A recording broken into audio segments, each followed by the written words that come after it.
ka-taste buds, ngayong araw na to ay magluluto tayo ng kare-kare. Siyempre, ito po yung mga ingredients natin. Meron po tayo dito 1 kilong baboy, pinakuluan na po namin ito. At siyempre, gagamit din tayo dito ng alamang. Meron tayo dito sitaw, tsaka talong. And siyempre, meron din tayo dito puso ng saging. Gagamit din pala tayo dito ng maraming pechay. At saka pampakulay at siwete. Meron tayo ditong 2 beef cubes. At syempre gagamit din tayo ng peanut butter. Depende po sa dami. At syempre sibuyas bawang. Kaya naman magsimulan tayo magluto.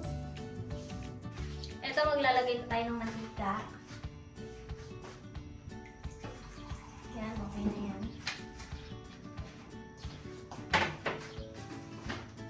Ito, magigisa na tayo ng yung bawang. Siyempre, yung sibuyas.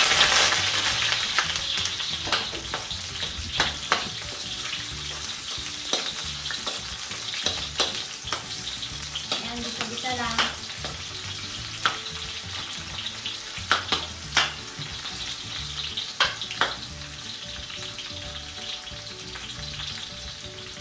At ilalagay na rin natin itong alamang. Kalahati ng muna dito.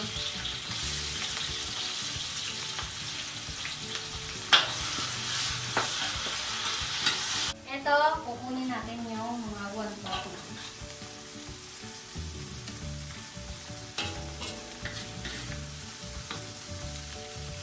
Ayan, okay na yan.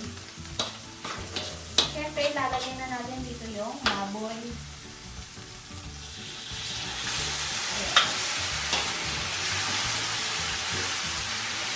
Saka yung pampakulay o asiwete.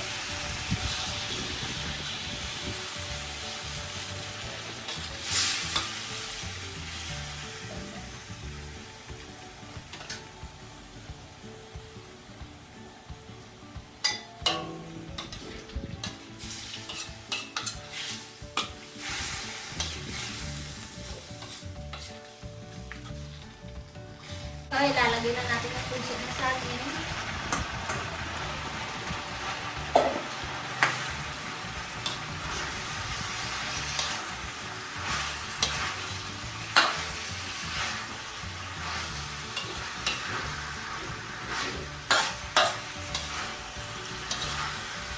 Ito, ilalagay natin ang muna. Okay na muna yan.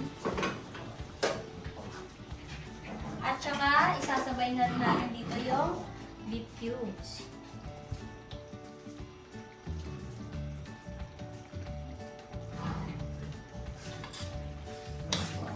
Halo-haloin.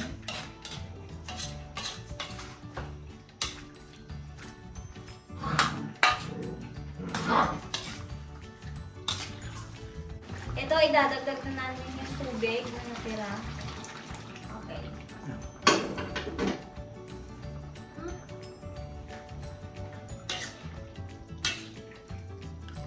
Ito, ilalagay na natin yung sitaw tsaka talong.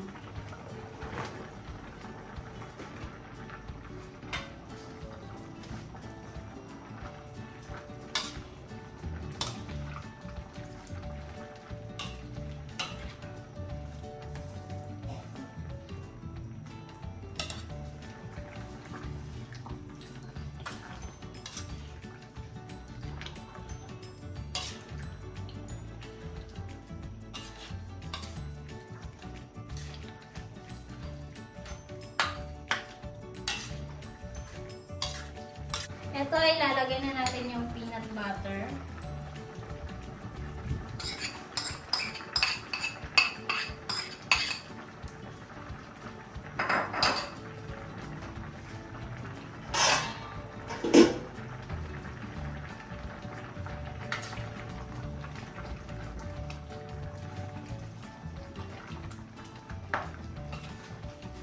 Siguraduhin nyo na halo talaga yung peanut butter sa sabaw.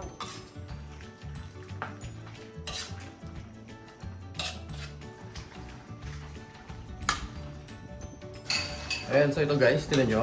So ganyan nakalapot yung ating kare-kare. So kapag napasan nyo. Ayan, so tama yung sabaw na nilagay natin, tama yung dami. At saka tama din yung dami ng peanut butter na nilagay natin. Bali, 1/4 nga pala yung binili namin peanut butter. So yun, hindi na tayo naglalagay ng pampalapot dito. Dahil ganito yung style ng luto sa amin. Dahil kung papansin nyo, yung peanut butter na din yung mismo nagpalapot dito. So kapag ganyan na yan, gagawin natin is maglalagay na tayo ngayon ng ito, another pampalasa pa. Yan. Hindi naman natin ito lalahatin. Yan, okay na yung ganyan. Then haluin natin to.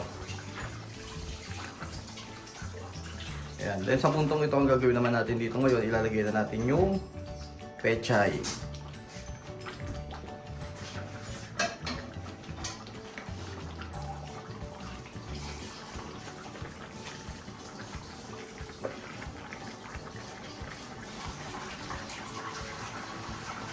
Yan, spread natin yung pechay, din mamaya hahaluin din natin to. Hayaan muna natin na ganyan.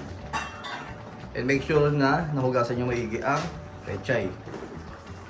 So yan, hayaan muna natin na ganyan. So yan, kapag ganito na yung pechay, kita nyo ganyan. So pwede na natin haluin to. Kasi kung hinalo natin to kagad kanina, medyo pwede magkatapon-tapon yung ating sabaw. So yan. So mas madali na siyang haluin kasi medyo naluto-luto siya.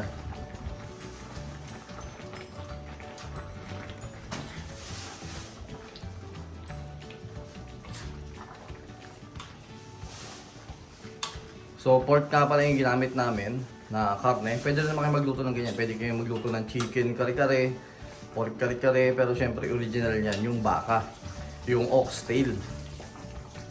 So masarap din kung magkakare-kare kayo ng balat ng baka. Sarap nun. Basta siguraduhin yung mapalambot yung maigi. Napakalasa niyan. Meron din kami nilutong ganyan. Panoorin nyo na dito sa playlist ng channel. So yan, kapag nakita nyo ganyan, okay na yan, mabilis naman maluto itong pechay. So napakasimple ng pagluluto ng style namin dito ng kare-kare dito sa Imus Cavite.